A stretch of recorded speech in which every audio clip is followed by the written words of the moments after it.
আমরা যারা এখানে আছি কোরবানি সম্পর্কে আলোচনা শুনেন নাই এমন কেউ আছি? কোরবানি কার উপরে ওয়াজিব এই আলোচনা শুনেন নাই এমন কেউ আছি? কথা বলেন একটু আমার সাথে। আমরা নাই। এরপরে কোরবানি আমরা জানি ইব্রাহিম আলাইহিস সালাতু ওয়াস সালামের সন্তান ইসমাইল জাবিহুল্লাহ, অর্থাৎ তাকে জবেহ করার জন্য আল্লাহ যে নির্দেশ দিয়েছিলেন, স্বপ্ন দেখিয়েছিলেন, এটা আমরা এই ঘটনা শুনি নাই এমন কোন আল্লাহর বান্দা আছে? কোন আল্লাহর বান্দা বান্দি এমন কেউ নাই যারা এই আলোচনা ছোটবেলা থেকে শুনে আসে নাই। তারপরে হাবিল কাবিলের ঘটনা, আদম আলাইহিস সালাতু ওয়াস সালামের দুই সন্তান, তাদের ঘটনা আমরা কে না শুনি নাই? প্রত্যেকেই এই ঘটনাগুলো শুনছি। তাহলে কোরবানি বিষয়, নামাজের বিষয়, হজের বিষয়, যেই মানে কমন আলোচনাগুলো যেটা সবসময় সচরাচর যারা আলোচনা করি আমরা বক্তারা, ইমাম, তারপরে খতিব যারা, তারা এই আলোচনাগুলো করে থাকে এবং আমরা যারা মুসল্লি শুনতে শুনতে আমরা নিজেরাই এক একজন বক্তা। এখানে যারা আছেন মোটামুটি যদি কথা বলতে দেওয়া হয়, যেমন কোরবানির বিষয়ে কথা বলতে পারবেন না? কোরবানির ঘটনা বলতে পারবেন না? ইব্রাহিম আলাইহিস সালামের ঘটনা, হাবিল কাবিলের ঘটনা কে বলতে না পারবে? তো এই শুনতে শুনতে এগুলো আমাদের মুখস্থ হয়ে গেছে, কিন্তু শুনে লাভ কি যদি না মানি? কথা ঠিক না? শুনতেছি কিন্তু মানলাম না, শুনে লাভ কি? তো আজকে আমরা সেই কোরবানি নিয়ে আলোচনা করব। আমরা শুধু কোরবানি দেই, কোরবানি শব্দের অর্থ কি, কোরবানির উদ্দেশ্য কি, কোরবানির শিক্ষা কি, আমরা এগুলো জানি না। এক নম্বর আলোচনা কোরবানি, কুরবান অর্থাৎ কফ র বা নুন, চারটা হরফ। কুরবানি অর্থাৎ আমার কোরবানি, কিন্তু কুরবানুন শব্দটা ছিল কি কুরবানুন, যেটা আসছে করবুন থেকে, কফ র বা, তিনটা হরফ থেকে। তো এই কফ র বা এইটা দিয়ে এই মূল শব্দটার করবুন, এটার শব্দের অর্থ হচ্ছে নিকটবর্তী হওয়া। কি হওয়া? সবাই একটু বলেন কি হওয়া? নিকটবর্তী হওয়া। যেমন আপনি একজন মানুষের নিকটবর্তী হয়ে গেলেন, আপনি তার সঙ্গে স্পর্শে গেলেন। তো এই কোরবানি শব্দের অর্থ হলো নিকটবর্তী হওয়া। কার নিকটবর্তী? অর্থাৎ আপনার কিছু বস্তু আছে, প্রিয় বস্তু, যেইটা আল্লাহর রাস্তায় ত্যাগ করে সেই ত্যাগের মাধ্যমে আপনি আল্লাহর নিকটবর্তী হয়ে যাবেন। বলেন সুবহানাল্লাহ। আবারও বলি, শাব্দিক অর্থ হচ্ছে নিকটবর্তী হওয়া, কিন্তু পারিভাষিকভাবে এটার সংজ্ঞা হচ্ছে যে আল্লাহকে রাজি এবং সন্তুষ্ট করার জন্য রাসূল সাল্লাল্লাহু আলাইহি ওয়াসাল্লামের দেখানো পন্থায়, সুন্নত তরিকায় আপনার প্রিয় বস্তুকে উৎসর্গ করা, আল্লাহর নামে উৎসর্গ করা, এটাই হলো কোরবানির অর্থ বা এটাই হলো কোরআনের পারিভাষিক সংজ্ঞা। তাহলে আমরা কি বুঝলাম?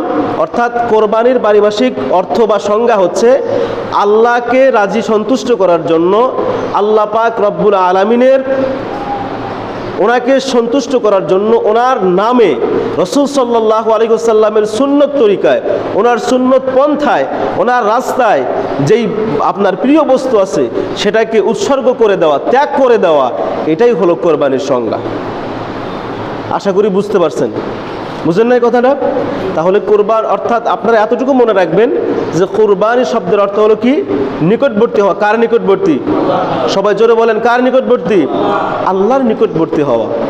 এখন এই কোরবানি আপনি আমি আল্লাহর নিকটবর্তী হওয়ার জন্য করতেছি, কিন্তু সেই কোরবানিটি যদি করার পরে, দেওয়ার পরে আমরা যদি আল্লাহর নিকটবর্তী না হয়ে শুধু গোস্তটা খাওয়া হয়, তাহলে বলেন এই কোরবানি দেওয়া, এই যে আপনি 40, 45, 50 হাজার, 1 লাখ টাকা দিয়ে গরু কোরবানি দিলেন, 10,000 টাকা দিয়ে ছাগল, বকরি, ভেড়া কোরবানি দিলেন, কোনো লাভ আছে?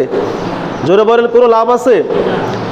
আল্লাহ পাক রব্বুল আলামিন বলেন, লা ইয়ানালাল্লাহু লুহুমুহা ওয়ালা দিমাউহা ওয়ালাকিন ইয়ানালুহুমুত তাকওয়া মিনকুম। অর্থাৎ আল্লাহ পাক বলতেছেন যে আমি আল্লাহ পাক রব্বুল আলামিন তোমাদের জন্য যেই কোরবানির সিস্টেম দিয়েছি, যেই মাধ্যম দিয়েছি, এই মাধ্যমটা হলো যে তোমরা যেই কোরবানি করবা, যেই পশু আমার রাস্তায় কোরবানি করো, তার রক্ত, তার গোস্ত, এরপরে তার যত ধরনের জিনিসগুলো আছে, এগুলো কোনো কিছুই আমি আল্লাহর কাছে আসে না। আমি আল্লাহর কাছে কি আসে? আসে না। তাহলে তোমাদের কোন জিনিসটা আমার কাছে আসে? আমি আল্লাহর কাছে তোমাদের ওই জিনিসটা আসে, তোমাদের অন্তর, তোমাদের কল্প, তোমাদের হৃদয়ে আমি আল্লাহর কতটুকু ভয় আছে, কতটুকু ভয় নিয়ে তোমরা কোরবানি করেছো, সেই জিনিসটাই আমি আল্লাহ পাক রব্বুল আলামিনের কাছে আসে। বলেন সুবহানাল্লাহ। অর্থাৎ আপনি আল্লাহকে ভয় করে কোরবানি দিয়েছেন কিনা, সেই জিনিসটাই আল্লাহর কাছে পৌঁছাবে। এখন আপনি যদি শুধু মানুষকে দেখানোর জন্য গোশত খাওয়ার নিয়তে কোরবানি করেন, এইটা আল্লাহ কবুল করবে না। এইটাই যদি হতো তাহলে আগের জামানার যে সিস্টেম ছিল ওই সিস্টেমই রেখে দিত, আমাদেরকে গোশত খাওয়ার সুযোগ দিতেন না। বলতেন যে তোমরা কোরবানি করো, কোরবানি করে সেই তোমরা কোথায় চলে যাও? উহুদ পাহাড়ে চলে যাও, অথবা তুর পর্বতে চলে যাও, বিভিন্ন যে হেরা পর্বত আছে এই সমস্ত বড় বড় পর্বতে যাও, তোমাদের দেশের ভিতরে যে মাউন্ট এভারেস্ট যে পর্বত আছে সেখানে যাও, সেই জায়গার ভিতরে গিয়ে তোমরা তোমাদের সেই জবাইকৃত পশুর গোশতগুলো সেখানে রেখে দিয়ে আসো, তারপরে আমি আল্লাহ পাক ইচ্ছা করলে কবুল করতে পারি, না করলে নাই। যদি ইচ্ছা করি তাহলে আগুন দিয়ে সেটাকে জ্বালিয়ে দেব, আর যদি না ইচ্ছা করি তাহলে পশু পাখি, শগুন, কাক, তাদের মাধ্যমে সেটাকে আমি খাইয়ে দেব। এই সিস্টেম কি আগে ছিল না? এটা ছিল। তাহলে আমাদের উদ্দেশ্য হতে হবে একমাত্র রাজি এবং সন্তুষ্ট করা কাকে? আল্লাহকে রাজি এবং সন্তুষ্ট করার জন্য কোরবানি করতে হবে। আজকের আলোচনা আমাদের যে কোরবানি করব আমরা, সেই কোরবানি থেকে আমাদের জন্য আল্লাহ পাক কি শিক্ষা রেখেছেন। এই কোরবানি শুধু আমরা দিলাম, গোশত খাইলাম, আমাদের জামাই নিয়ে আসলাম, আমাদের বিয়াই নিয়ে আসলাম, বিয়ানি নিয়ে আসলাম, তারপরে ছেলে মেয়ে সবাইকে নিয়ে, আত্মীয় স্বজনকে নিয়ে একেবারে মাস্তি করে শুধু গোশত খাইলাম, এটার নাম কোরবানি না। এটার নাম কোরবানি না। কোরবানি বিষয়ে সব আলোচনা আমাদের জানা আছে। তাহলে আজকের আলোচনা হচ্ছে কোরবানির শিক্ষা কি। আপনি এই কোরবানি থেকে কি শিক্ষা নেবেন? এই কোরবানি আমাদেরকে কি শিক্ষা দিবে? এক নম্বর হলো আনুগত্যহীন, অর্থাৎ শর্তহীন আনুগত্য। আল্লাহ পাক রব্বুল আলামিনের শর্তহীন আনুগত্য করতে হবে। এই কোরবানি আপনাকে আমাকে প্রথম যে শিক্ষা দিবে যে শর্তহীন আনুগত্য করতে হবে। কোনো শর্ত আরোপ করা যাবে না। আপনি আল্লাহর আনুগত্য করবেন, এখানে কোনো শর্ত লাগানো যাবে না। যেমন শর্ত বলতে কি? অর্থাৎ আপনি একটা কাজ করে দিবেন, ওই যে আমাদের গ্রামের ভিতরে যেটা কাজ করা হয় এটাকে আপনারা যেন কি বলেন? ওই যে বদলি দেওয়া, বদলি দেওয়া বলে না? বদলি দিতে গেলেন, এখন বদলি দেওয়ার পরে সারাদিন কাজ করার পরে বিকেলবেলা হোক বা 2 দিন 4 দিন 5 দিন পরে হোক আপনার হাতে 500 700 1000 টাকা ধরায় দেওয়া হয় না? এটা কি? এই যে একটা শর্ত। অর্থাৎ আমি তোমার কাজ করে দিব, কিন্তু শর্ত কি? আমাকে 500 টাকা দিতে হবে। আমি তোমার কাজ করে দিব, আমাকে একবেলা খাওয়াতে হবে। আমি তোমার এই কাজটা করে দিব, আমাকে তোমার ওই জিনিসটা দিতে হবে। এই যে একটা শর্তের বিনিময়ে কাজ করা। কিন্তু আল্লাহ পাক বলেন কোরবানির উদ্দেশ্য এটা না, কোরবানি দেওয়ার উদ্দেশ্য এটা না। অর্থাৎ আমি তোমাকে জান্নাত দিব, আমি তোমাকে অমুক দিব, তুমি এই শর্তে কোরবানি দিবা না। আমি তোমাকে অর্ডার দিয়েছি কোরবানি করার, তোমার সামর্থ্য আছে, তুমি কোরবানি দিবা। সুতরাং এখানে কোনো শর্ত আরোপ করতে পারবা না। আমি আল্লাহর উপরে কোনো শর্ত তুমি চাপিয়ে দিতে পারবে না। শর্ত ছাড়াই তোমাকে সেই কোরবানি করতে হবে। শর্ত ছাড়া কি করতে হবে? কোরবানি করতে হবে। শর্তহীন আনুগত্য করার শিক্ষা দিয়েছেন আমাদের জাতির পিতা হযরতে ইব্রাহিম আলাইহিস সালাতু ওয়াস সালাম। জাতির পিতা কে? বঙ্গবন্ধু না ইব্রাহিম আলাইহিস সালাম? তো অনেকে যে বলে বঙ্গবন্ধু, কথাটা ঠিক না ভুল? তাহলে জাতির পিতা কে? জোরে বলেন, জাতির পিতা কে? ইব্রাহিম আলাইহিস সালাতু ওয়াস সালাম। আল্লাহ পাক রব্বুল আলামিন ওনার নবী হযরত ইব্রাহিম আলাইহিস সালাতু ওয়াস সালামকে স্বপ্নে দেখালেন। একদিন দেখালেন যে তোমার প্রিয় বস্তু আমি আল্লাহর রাস্তায় কোরবানি করো। তিনি 100 উট কোরবানি করলেন। আবার দেখালেন, আবার কোরবানি করলেন। আবারও স্বপ্নে দেখলেন। তিনি সর্বশেষ 3 বার স্বপ্ন দেখার পরে তিনি চিন্তা করলেন আমার প্রিয় বস্তু তো সবচাইতে এতদিন কষ্ট সাধনা করার পরে সেই 80 বছরের পরে একটা সন্তান পেয়েছি। এই সন্তান হযরতে ইসমাইল আলাইহিস সালাতু ওয়াস সালাম, তিনি তো আমার সবচাইতে কাছের, সবচাইতে প্রিয় জিনিস বা প্রিয় মানুষ, আমার প্রিয় সন্তান। আমি আল্লাহ পাক রব্বুল আলামিনের রাস্তায় আমার এই সন্তানকেই কোরবানি করে দেব। বলেন সুবহানাল্লাহ। আপনাদেরকে একটা বোঝানোর জন্য বলি, ইব্রাহিম আলাইহিস সালাতু ওয়াস সালাম 3 দিন স্বপ্ন দেখলেন। আচ্ছা, উনি কি কোনো একটা অজুহাত দিয়ে, কোনো একটা শর্ত দিয়ে তিনি কি চাইতে পারতেন না যে আমার সন্তানকে কোরবানি বাদ দিয়া অন্য আরো কোরবানি যত কিছু আছে দিতে পারতো না? আল্লাহর কাছে একটা শর্ত লাগাই দিত, আল্লাহ আপনি আমাকে সেরকম কি বলে যে 40 বছরে সন্তান দেন নাই, 30 বছরে দেন নাই, 25 বছরে দেন নাই, 50 বছরে দেন নাই, 80 বছর 82 বছর বা 88 বছরে এসে আমাকে একটা সন্তান দিয়েছেন, সেই সন্তানটাকে আপনি কোরবানি দিতে বলতেছেন, আমি এই সন্তানকে কোরবানি করতে পারবো না, এত আদরের সন্তানকে কোরবানি করতে পারবো না, এরকম শর্ত কি দিতে পারতো কি পারতো না? চাইলেই দিতে পারতো, কিন্তু তিনি দেন নাই। কারণ তিনি শুধুমাত্র রাজি এবং সন্তুষ্ট করতে চেয়েছেন কাকে? আল্লাহকে রাজি এবং সন্তুষ্ট করার জন্য তিনি কোনো শর্ত দিলেন না। বিনা শর্তে আল্লাহর সেই দেখানো স্বপ্নটাকে তিনি বাস্তবায়ন করার জন্য নিজের সন্তানকে নিয়ে গেলেন, এবং সেই সন্তানকে নেওয়ার সময় তার স্ত্রী বিবি হাজেরাকে ইবলিস শয়তান বারবার ধোঁকা দিতে লাগলো যে তোমার সন্তানকে তুমি কি জানো কি করতে নিয়ে যাচ্ছে? তোমার সন্তানকে ইব্রাহিম এরকম জবাই করার জন্য যাচ্ছে। তিনি বলতেছেন আমার স্বামী এরকম কোনো কাজ করতেই পারে না। ইবলিস বলে তুমি জানো না আল্লাহ তাকে অর্ডার করেছে, এজন্য তিনি তার সন্তানকে জবাই করবে। যখন একথা ইবলিস বলল, বিবি হাজেরা জবাব কি দিলেন? বিবি হাজেরা বলে যদি আমার স্বামীকে আল্লাহর রাস্তায় আল্লাহর জন্য আমার সন্তানকে কোরবানি দিতে বলে, আমি এই শর্তে রাজি আছি, আমার সন্তানকে আমার স্বামী কোরবানি করুক, আমার তাতে কোনো দুঃখ নাই। বলেন সুবহানাল্লাহ। ইসমাইল আলাইহিস সালাতু ওয়াস সালাম ছোট্ট, 6 থেকে 9 বছরের বয়স, এতটুকুর ভিতরে তার বয়স ছিল সীমাবদ্ধ। ওই যখন দেখলো বিবি হাজেরাকে ধোঁকা দিয়ে কোনো কাজ হলো না, এবার হযরতে ইসমাইল আলাইহিস সালাতু ওয়াস সালামকে বলতেছে, ইসমাইল তুমি কি জানো তোমার বাবা তোমাকে জবাই করার জন্য নিয়ে যাচ্ছে? তিনি বলতেছে যে না না, আমার বাবা আমার সাথে এরকম করতে পারে না। বলতেছে না না, আল্লাহ পাক তোমার বাবাকে আদেশ করেছে, অর্ডার দিয়েছে, তোমার বাবা তোমার উপরে এই কাজটাই করবে। যখন এই কথা বলেছে, ছোট্ট মানুষ কি বুঝে, কিন্তু তারা তো নবী, তারা কি নবী। আল্লাহ পাক তাদের হৃদয়, তাদের কল্প, তাদের অন্তর সেভাবেই তৈরি করেছেন, সৃষ্টি করেছেন। তিনি জবাব দিলেন, আল্লাহি বিল্লাহি তাল্লাহি, আল্লাহর শপথ করে বলি, যদি আমার বাবা আল্লাহ পাক রব্বুল আলামিন আমার বাবাকে এই স্বপ্ন দেখিয়ে থাকেন যে আমার বাবাকে আল্লাহ পাক আদেশ করেছেন তার প্রিয় বস্তু কোরবানি করার জন্য, আর সেই আল্লাহকে রাজি সন্তুষ্ট করার জন্য যেই বাবা আমাকে কোরবানি করার জন্য নিয়ে যাচ্ছে, আমি চেষ্টা করব আমি যেন আমার বাবার সেই তলোয়ারের নিচে, আমি আমার সেই বাবার তরবারির নিচে এমনভাবে থাকার চেষ্টা করব যাতে করে আমার বাবার কোনো কষ্ট না হয়। বলেন আল্লাহু আকবার। চিন্তা করা যায়, একজন ছোট্ট মানুষ আল্লাহকে চিনেছে, আল্লাহকে বুঝেছে, আল্লাহকে রাজি সন্তুষ্ট করার জন্য শর্তহীনভাবে বাবা এবং ছেলে তারা দুজনেই সেদিন কোনো নিজের চিন্তা করলেন না, বাবা সন্তানের চিন্তা করলেন না, সন্তান সে নিজেরও চিন্তা করলেন না, বাবা মার চিন্তা করলেন না যে আমাকে যদি জবাই করা হয় আমার বাবা সন্তান কোথায় পাবে, আমার মা কোথায় সন্তান পাবে, আর আমাকে যদি জবাই করা হয় আমার জীবনটা তো এই ছোট্ট বয়সে শেষ হয়ে গেল, এরকম কোনো চিন্তা করলেন না। শুধু আল্লাহকে রাজি সন্তুষ্ট করার জন্য তিনি আল্লাহর উপরে তাওয়াক্কুল করলেন। সর্বশেষ আল্লাহ পাক কি তাদের সেই হযরতে ইসমাইল আলাইহিস সালাতু ওয়াস সালাম তাকে কি কোরবানি করেছেন? না, তার পরিবর্তে জান্নাত থেকে দুম্বা কোরবানি হয়েছে, জান্নাত থেকে কোরবানি। তাহলে এখানে আল্লাহ পাক শর্তহীন আনুগত্য করার জন্য একটা সিস্টেম জানায়া দিলেন, দেখায়া দিলেন। আল্লাহ পাক কিয়ামত পর্যন্ত উম্মতে মুহাম্মাদের জন্য পৃথিবীবাসীকে দেখিয়ে দিলেন, জানিয়ে দিলেন যে আমার নবী ইব্রাহিম আলাইহিস সালাতু ওয়াস সালাম তিনি শর্তহীনভাবে আনুগত্য করেছেন আমি আল্লাহর। সুতরাং আমি ইব্রাহিম আলাইহিস সালাতু ওয়াস সালামের এই সিস্টেমটাকে তোমাদের মাঝে আমি জারি করে রেখে গেলাম, তোমাদের জন্য কিয়ামত পর্যন্ত রেখে দিলাম, তোমরাও আমি আল্লাহ পাক রব্বুল আলামিনের শর্তহীন আনুগত্য করবা। আমাদের ভিতরে দেখবেন মানুষের হাত 2টা না, মানুষের হাত 3টা। মানুষের হাত কয়টা? 3টা। ডান হাত, বাম হাত, আর একটা হলো অজুহাত। ডান হাত, বাম হাত, আর একটা অজুহাত। ডান হাত দিয়ে আপনি কাজ করেন, বাম হাত দিয়ে কাজ করেন, আর অজুহাত দেখিয়ে আপনি আল্লাহর কাছ থেকে দূরে থাকেন। এরকম মানুষ আছে? অজুহাত দেখায়। 2-একটা উদাহরণ দেই।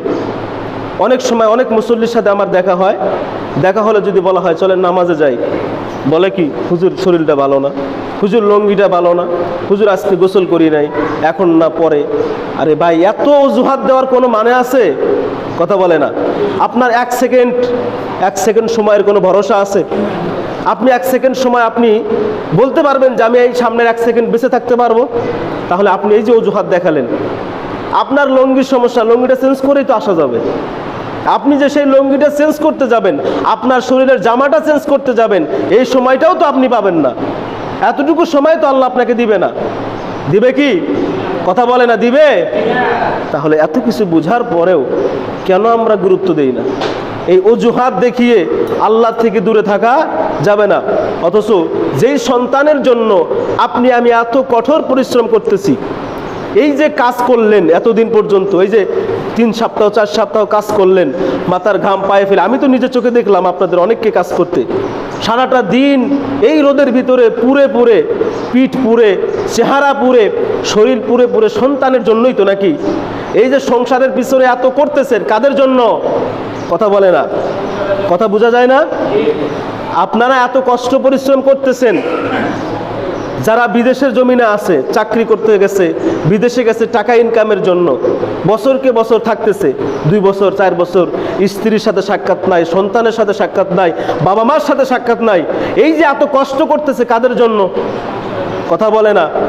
ভবিষ্যতের যে সন্তান আসবে, সন্তান আছে, আমাদের সন্তানগুলো ভালো থাকবে, এই সন্তানের মুখের দিকে তাকিয়ে আপনি এত কষ্ট করতেছেন, অথচ এই সন্তান, এই সম্পদ, এই ঘর, এই বাড়ি আল্লাহ পাক রব্বুল আলামিন আপনার আমার জন্য একটা পরীক্ষা স্বরূপ রেখেছেন।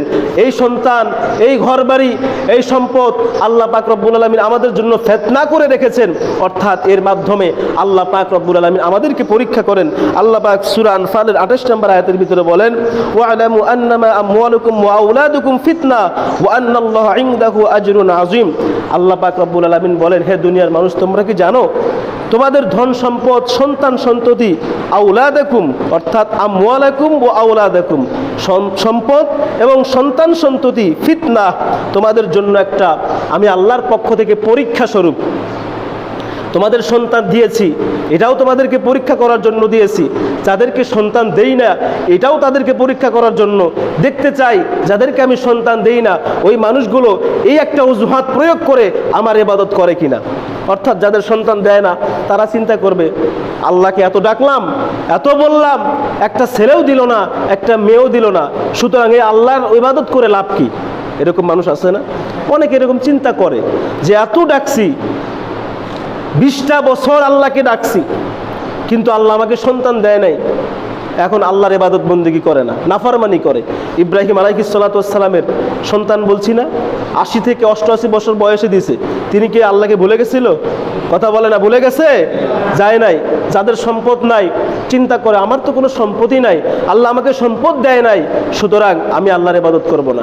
আবার এমন নাফরমান আল্লাহর বান্দা আছে, যে ব্যক্তিটা কোনো কিছুই ছিল না, যার সমাজে কোনো নাম ডাক ছিল না, সম্পদ ছিল না, টাকা পয়সা ছিল না, এই মানুষটা এখন অর্থ সম্পদের মালিক হয়ে গেছে, লক্ষ লক্ষ কোটি কোটি টাকার মালিক হয়ে গেছে, সন্তান 2 জন 4 জন বিদেশের জমিনে আছে, লক্ষ লক্ষ টাকা ইনকাম করে বাবার হাতে টাকা পাঠাচ্ছে, ব্যাংকে টাকা পাঠাচ্ছে, বাবা এখন মুছে তেল দেয় আর ঘুমায়, নামাজের ধার ধারে না, মসজিদে আসে না, এরকম বাবা সমাজে আছে না নাই? জোরে কথা বলেন, আছে না নাই? এই বাবাগুলোকে আল্লাহ সেদিন ধরবে। তোমার সন্তান টাকা কষ্ট করে, এত কষ্ট করে সন্তান তোমার জন্য টাকা পাঠাচ্ছে, আর তুমি সেই টাকা পেয়ে মুছে তেল দিয়ে ঘুমাবা, আল্লাহর ইবাদত করবা না, কিছুই ছিল না, সমাজে তোমার পরিচয় ছিল না, তোমাকে মানুষ চিনতো না, আর তুমি আজকে টাকা পয়সা পাওয়ার কারণে তোমরা আল্লাহকে ভুলে গেছো। এমন মানুষ আছে না? আল্লাহ পাক আমাদেরকে বুঝার তৌফিক দান করুক। টাকা পয়সা পাওয়ার পরে, সম্পদ পাওয়ার পরে বরং আপনি আল্লাহকে আরো বেশি স্মরণ করবেন। আপনাকে যে সম্পদ দেওয়া হয়েছে, এই সম্পদ থেকে আপনি আল্লাহর রাস্তায় খরচ করবেন, যাতে করে আল্লাহ পাক রব্বুল আলামিন আপনাকে আরো সম্পদ বাড়িয়ে দেয়। আমাদের মানুষের একটা চিন্তা কি জানেন, যে এই সম্পদ থেকে যদি আল্লাহর রাস্তায় খরচ করি তাহলে মানে কমে যাবে। আল্লাহর রাস্তায় খরচ করলে কমে না বাড়ে? আল্লাহর রাস্তায় যদি আপনি খরচ করেন, কমে না, আরো বৃদ্ধি করে দেয়। জাকাত, যেমন আমরা বলি জাকাত শব্দের অর্থ কি? তাকওয়া। জাকাত শব্দের আরেকটা অর্থ হলো আপনার যে সম্পদ আছে, এই সম্পদটাকে আল্লাহ পাক বাড়িয়ে দেয়। সুবহানাল্লাহ বলেন। তাহলে 1 নাম্বার আমাদের কোরবানির শিক্ষা হচ্ছে শর্তহীন আনুগত্য করতে হবে। কোনো ইবাদতের ভিতরে শর্ত আরোপ করা যাবে না, শর্তহীনভাবে আমাদের আনুগত্য করতে হবে। 2 নাম্বার, কোরবানির মাধ্যমে আমাদের সবচাইতে প্রিয় বস্তু যেটা, প্রিয় জিনিস যেটা, সেটা আল্লাহর রাস্তায় কোরবানি করতে হবে। এই শিক্ষা কোরবানি আমাদেরকে দিয়েছে। যেমন হাবিল এবং কাবিলের ঘটনা আপনারা জানেন। ঘটনাটা কি বলতে হবে? আমরা সবাই জানি যে হাবিল এবং কাবিল ওই সময় তো কোনো মানুষ ছিল না, তাদের দুইজন অর্থাৎ আদম আলাইহিস সালাতু ওয়াস সালামকে আল্লাহ পাক জোড়ায় জোড়ায় দুইটা করে সন্তান দান করতেন, জোড়ায় জোড়ায় দুইটা সন্তান দান করতেন, একটা ছেলে একটা মেয়ে। তো হাবিলের সাথে যেই মেয়ে আসছে সে দেখতে সুন্দরী ছিল না, আর পরবর্তীতে কাবিল যে আসছে, কাবিলের সাথে যে আকলিমা আসছে সে অনেক সুন্দরী ছিল, কিন্তু নিয়ম ছিল বিবাহ হবে আগে যারা আসছে ওই সময়ের মেয়ে, পরে যে ছেলে আসছে পরের ছেলে আগের মেয়ে, আগের ছেলে পরের মেয়ে, অর্থাৎ ক্রস, এরকম যে আগের ছেলে পরের মেয়ে, আগের মেয়ে পরের ছেলে, এরকম মানে বিবাহটা হবে। অর্থাৎ ছেলে মেয়ে যে যারা দুজন একসাথে আসছে তাদের বিয়ে হবে না, তারা হবে ভাই বোন, আর পরে যারা আসবে তাদের সাথে বিবাহটা হবে। তো এরকম সিস্টেম দেওয়ার পরে যে কাবিল ছিল, কাবিল সে কিন্তু ইমানদার ছিল না, সে ছিল একটু রাগী এবং মানে সন্ত্রাস টাইপের। সে বলছে যে আমার সাথে যে আকলিমা আসছে, আমি এই সুন্দরী মেয়ে একে আমি বিবাহ করব, কারণ হাবিলের সাথে যে আসছে সে অত সুন্দর ছিল না, আমি তাকে বিবাহ করব না। তো এই যে আল্লাহ বিধান দিলেন, সে আল্লাহর বিধানের উপরে তারা কি কলম ঘুরাইল না? আল্লাহর বিধানের উপরে তারা হাত ঘুরানোর চেষ্টা করলো। এজন্য তখন তাদের ভিতরে দেখা গেল কি কাবিল এবং হাবিলের ভিতরে এটা নিয়ে দ্বন্দ্ব হয়ে সর্বশেষ হাবিল আলাইহিস সালাতু ওয়াস সালামকে সে আঘাত করে দুনিয়ার জমিন থেকে শেষ করে দিল। আল্লাহ পাক সেই কথাটাই বলছেন, নবীকে বলছেন সূরা মায়েদা ২৭ নম্বর আয়াতের ভিতরে, ওয়াতলু আলাইহিম নাবা আবু নাই আদম, ও রসুল আপনি তামাম পৃথিবীর মানুষদেরকে বলেন যে নাবা আবু নাই আদম বিল হক, আদম আলাইহিস সালাতু ওয়াস সালামের যে দুই সন্তানের যে ঘটনাটা, এটা সত্য একটি ঘটনা। ঈদ কররাবা কুরবানান ফাতুকুব্বিলা মিন আহাদিহিমা, তাদের দুজনকেই আমি কোরবানি করার নির্দেশ দিয়েছিলাম। কিসের কোরবানি? ওনাদের সময়ে হাবিল ছিল দুম্বা, ভেড়া, বকরি, এগুলোর তিনি কাজ করতো, অর্থাৎ এদেরকে তিনি চড়াতো। তো আল্লাহ পাক যখন বললো যে ঠিক আছে তোমরা দুজনে কোরবানি করো, যার কোরবানি আমি আল্লাহ পাক কবুল করব, তার সাথে আমি কি করব, সে আকলিমার বিবাহ দিব। দুজনে কি করলো? কোরবানি করলো। তো হাবিল আলাইহিস সালাতু ওয়াস সালাম তিনি তার যে প্রিয় বস্তু ছিল, অর্থাৎ তার যে সবচাইতে সুন্দর সুদর্শন দুম্বা বা ভেড়া বকরি যেটা ছিল, সবচাইতে তার পালের ভিতরে সুদর্শন এবং মোটা তাজা সবচাইতে ভালো, ওইটা সে কোরবানি করে পাহাড়ের ভিতরে রেখে আসলো।